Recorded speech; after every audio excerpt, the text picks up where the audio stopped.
Assalamualaikum warahmatullahi wabarakatuh. Perkenalkan, nama saya Melinda Suci Ramadhani dengan NPM 23411158 dari kelas Manajemen 23B. Di sini saya akan menjelaskan mengenai kepemimpinan. Secara umum, kepemimpinan adalah kemampuan yang terdapat dalam diri seseorang yang mempengaruhi orang lain dan mengarahkan pihak tertentu guna mencapai tujuan. Kepemimpinan didefinisikan sebagai kemampuan seseorang dalam mengelola serta mengarahkan kelompok dengan efektif dan efisien untuk mencapai tujuan. Menurut Kamus Besar Bahasa Indonesia atau KBBI, pengertian kepemimpinan adalah perihal pemimpin dan cara memimpin. Secara harfiah, kepemimpinan berasal dari kata dasar pimpin yang memiliki arti mengarahkan, membina, mengatur, menuntun, menunjukkan, atau memengaruhi. Sementara itu, Civitas Academica di Amerika Serikat menyebutkan pengertian kepemimpinan sebagai sebuah proses pengaruh sosial yang di dalamnya seseorang dapat melibatkan bantuan dan dukungan selainnya dalam usaha mencapai suatu tugas bersama. Apa sih perbedaan pemimpin dan kepemimpinan? Seseorang akan disebut pemimpin apabila orang tersebut memiliki kemampuan untuk memimpin, di mana seorang pemimpin memiliki kemampuan untuk mempengaruhi dan memimpin bawahannya menjadi lebih baik. Berlaku sebaliknya, pemimpin juga sangat mudah dan bisa mempengaruhi bawahannya dalam hal-hal keburukan. Adapun peran dan tugas seorang pemimpin yaitu membuat struktur organisasi, sehingga bawahannya akan mengikuti arahan dan perintah pimpinan. Sementara seseorang yang memiliki jiwa kepemimpinan adalah seseorang yang memiliki kemampuan untuk mengarahkan, membimbing, dan mengelola SDM yang ada. Adapun yang termasuk kepemimpinan dalam organisasi tidak melulu memperhatikan jabatan di organisasi, tetapi lebih pada perubahan dan memberikan pengaruh bagi lingkungan SDM di sekitar. Dapat disimpulkan bahwa pemimpin adalah seseorang yang memiliki pengaruh, power, dan kemampuan untuk mengarahkan bawahannya untuk mencapai sebuah tujuan. Seorang pemimpin belum tentu memiliki jiwa kepemimpinan, namun seseorang yang memiliki jiwa kepemimpinan belum tentu memiliki kesempatan duduk di atas jabatan seorang pemimpin. Sementara yang dimaksud dengan kepemimpinan adalah kemampuan seseorang untuk mampu mempengaruhi bawahan atau kelompok dalam konteks memberikan semangat, edukasi, dan dukungan moral, sehingga bawahan atau karyawan memiliki sikap, tindakan, atau perilaku yang baik. Ketika bawahannya tidak mampu dan kesulitan, maka senantiasa diarahkan dan menguatkan agar termotivasi. Setelah itu, ada 5 tujuan dari kepemimpinan. Yang pertama, membantu terciptanya suatu iklim sosial yang baik. Kepemimpinan dalam organisasi memiliki tujuan untuk membantu terbentuknya suatu iklim sosial yang baik. Iklim sosial juga akan mempengaruhi kinerja dan kenyamanan setiap anggota yang terdapat di dalam kelompok. Iklim sosial merupakan suatu konsep yang abstrak dan berada di dalam organisasi. Meski abstrak, tapi dapat dirasakan pengaruhnya. Iklim sosial bisa menentukan kesejahteraan psikologis seseorang, bersangkutan dan tercapai tidaknya tujuan organisasi.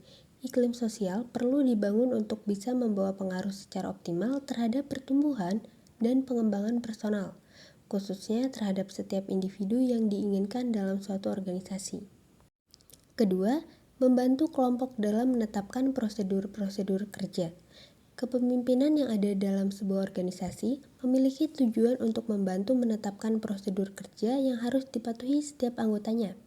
Prosedur kerja merupakan tahapan yang urut dengan tujuan, supaya aktivitas yang dikerjakan bisa berjalan dengan lancar. Munculnya tahapan membuat setiap anggota dalam organisasi tidak bingung melaksanakan tugas. Ketiga, membantu kelompok untuk mengorganisasi diri. Kepemimpinan dalam organisasi memiliki fungsi membantu melakukan organisir setiap anggota dalam mengatasi diri sendiri. Melakukan organisasi pada diri sendiri dalam artinya mengatur dan menyusun setiap bagian dalam organisasi, baik orangnya maupun yang lain sehingga menjadi kesatuan. Mengkoordinir yang berarti suatu bagian integral dari seluruh fungsi manajerial dan menjadi inti dari ilmu manajemen. Koordinasi secara etimologis berarti kegiatan penerbitan, mengatur atau menciptakan segala sesuatu agar berjalan lancar secara bersamaan. Sementara koordinasi merupakan tindakan pengaturan elemen yang sangat kompleks. Yang keempat, ada mengambil keputusan sama dengan kelompok. Kepemimpinan dalam sebuah organisasi mampu membantu dalam mengambil sikap dan keputusan bersama untuk keberlangsungan organisasi. Pembuatan keputusan merupakan bagian kunci dalam kepemimpinan dengan peran penting, khususnya saat pemimpin melaksanakan fungsi perencanaan yang menyangkut dengan keputusan penting. Pengambilan keputusan bisa dianggap sebagai hasil atau keluaran dari proses mental hingga kognitif dengan bawaan pada pemilihan suatu jalur tindakan antara beberapa alternatif yang tersedia. Dalam proses pengambilan keputusan selalu menghasilkan satu pilihan akhir. Kemudian, dibuat mencapai tujuan lewat pelaksanaan dan tindakan. Yang terakhir, memberi kesempatan kepada kelompok untuk belajar dari pengalaman. Kepemimpinan dalam sebuah organisasi, kelompok, dan perusahaan memberi tujuan berupa kesempatan pada kelompok tersebut untuk bisa mengambil pelajaran dari pengalaman. Kesempatan menjadi sebuah waktu dengan keterkaitannya terhadap keleluasaan, peluang dan sebagainya. Selain itu juga memiliki makna sebagai waktu yang diberikan memperbaiki sesuatu. Kemudian terdapat fungsi kepemimpinan. Yang pertama, fungsi instruktif. Fungsi ini bersifat perintah, suatu perintah kepada orang atau anggota kelompok dengan jelas hingga yang diberi perintah melaksanakan tugas dengan baik dan benar.